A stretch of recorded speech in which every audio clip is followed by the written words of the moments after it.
লাল কার্ডেই লাল হয়ে গেল বার্সেলোনা। তারা এখন বার্সেলোনা থেকে হয়ে গেছে রেড কার্ড লোনা। নেরা একবার বেলতলায় গেলেও বার্সেলোনা বারবার যায়, আবার বারবার লাল কার্ড খায়। আর তাদের লাল কার্ড খাইয়ে লালে লাল হয়ে গেছে তরমুজের কারবার। ডিয়েগো সিমিওনে যেন উঠছে আকাশে, আর উড়বে নাই বা কেন, উড়ন্ত বার্সাকে যে টেনে নামিয়ে দিল তারাই। ইউসিএল এর ড্রয়ের পরে সবচেয়ে খুশি হয়েছিল বার্সা ফ্যানরা, মনে হয়েছিল জিতেই গেছে সবকিছু, অথচ তরমুজ ব্যাপারী আজ খেয়ে দিল সব। ম্যাচের শুরু থেকেই একের পর এক আক্রমণে সিমিওনের দুর্গ ভেঙে দিতে থাকে বার্সা। অ্যাথলেটিকো মাদ্রিদের বাস পার্কিং এর বিপরীতে লামিন টোরেসরা শুরু থেকেই আক্রমণের উপরে ছিল। মিনিট তিনেকের মধ্যে গোলও পেয়ে যায় বার্সেলোনা। ফেরান তোরেসের এক অ্যাসিস্ট থেকে দারুণভাবে গোল করে বার্সাকে লিড এনে দেন লামিন ইয়ামাল। শুরুতে গোল করেই বার্সেলোনার মনোবল আরো বেড়ে যায়। তাদের প্রতিটা আক্রমণে আরো নিখুঁত হতে থাকে। মনে হচ্ছিল অ্যাথলেটিকো কোনোভাবেই টিকতে পারবে না। 24তম মিনিটে আবারও গোল করে বসে বার্সেলোনা। দানি অলমোর বাড়িয়ে দেয়া বল থেকে বার্সার লিড দ্বিগুণ করে দেন ফেরান তোরেস। মেট্রোপলিটনে ম্যাচ শুরুর অল্প কিছুক্ষণের মধ্যেই স্বাগতিকদের নাস্তানাবুদ করে জয়েরই আভাস দিতে থাকে হেন্সির শিষ্যরা। এদিকে শুরুতেই 2 গোল খেয়ে যেন টনক নড়ে ডিয়েগো সিমিওনের। 31তম মিনিটে কাউন্টার অ্যাটাক থেকে দারুণ এক গোল করে ব্যবধান কমিয়ে আনে তার শিষ্যরা। ডান পাশ থেকে মার্কোস লরেন্তের ক্রস থেকে নিখুঁত ফিনিশিং এ বল জালে জড়ান আদমল লুকমান। প্রথমার্ধে আর কোনো গোল হয়নি।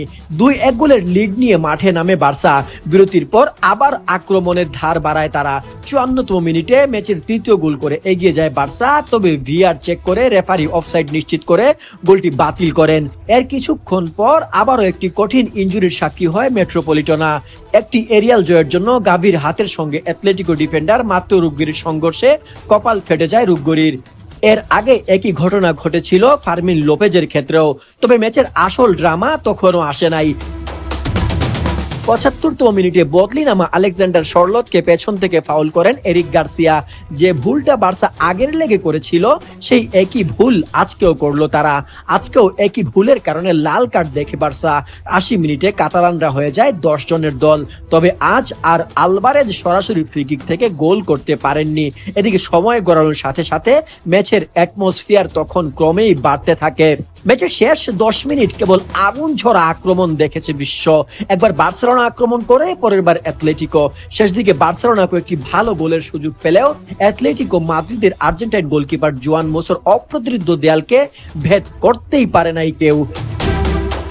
শেষ পর্যন্ত 2-1 ব্যবধানে বার্সা ম্যাচ জিতে গেল। এগ্রিগেটে অ্যাথলেটিকো এগিয়ে থাকায় বার্সার এই সিজনে চ্যাম্পিয়ন্স লিগ যাত্রা এখানেই শেষ হয়। নিঃসন্দেহে বলা যায় চ্যাম্পিয়ন্স লিগের অন্যতম সেরা একটি ম্যাচ হয়েছে আজ।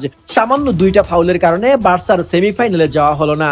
কবে জিতবে বার্সা চ্যাম্পিয়ন্স লিগ? আপনারা কেউ পারলে একটু প্রেডিকশন করে জানতো।